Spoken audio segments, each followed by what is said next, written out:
রাতের অন্ধকার কাটিয়ে সূর্যের আলো পাওয়ার নতুন সম্ভাবনা উন্মোচন করেছে যুক্তরাষ্ট্রের ক্যালিফোর্নিয়ার একটি স্টার্টআপ কোম্পানি।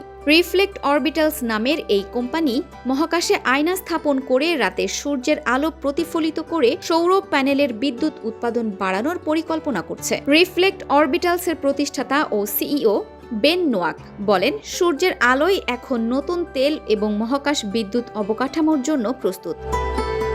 ইউটিউবে প্রকাশিত এক ভিডিওতে তিনি বলেন, মহাকাশে সীমাহীন সূর্যের আলোকে নির্দিষ্ট লক্ষ্য বস্তুতে প্রতিফলিত করে আমরা এমন একটি বিশ্ব তৈরি করতে পারি যেখানে দিন ছাড়াও সূর্যালোক দিয়ে সৌর প্যানেলে সূর্যের আলো সরবরাহ করা যাবে। এতে সূর্যালোককে একটি পণ্য হিসেবে উপস্থাপন করা সম্ভব হবে। এই উদ্যোগের প্রথম স্যাটেলাইটটি বর্তমানে উদ্ভাবনের পর্যায়ে রয়েছে। এর আগে একটি বড় আয়না দিয়ে সজ্জিত হট এয়ার বেলুনের মাধ্যমে বাস্তব পরীক্ষায় তারা সাফল্য অর্জন করেছে।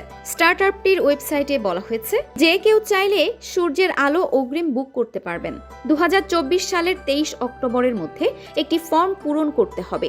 2025 সালের চতুর্থ প্রান্তিক থেকে 4 মিনিটের জন্য এই আলো সরবরাহ করা হবে, যা 5 কিলোমিটার ব্যাসের একটি এলাকা আচ্ছাদিত করবে। উল্লেখ্য, 2023 সালে যুক্তরাষ্ট্রের বিদ্যুৎ উৎপাদনে সৌরশক্তির অবদান ছিল প্রায় 5.6%, যা আগের বছরের 4.8% থেকে বেড়েছে। যুক্তরাষ্ট্র জুড়ে 5,000-এর বেশি সৌর বিদ্যুৎ কেন্দ্র রয়েছে। রিফ্লেক্ট অরবিটালসের মতে, তাদের আয়না স্থাপনের মাধ্যমে এই সৌর বিদ্যুৎ কেন্দ্রগুলোর উৎপাদনশীলতা উল্লেখযোগ্যভাবে বাড়ানো সম্ভব হবে।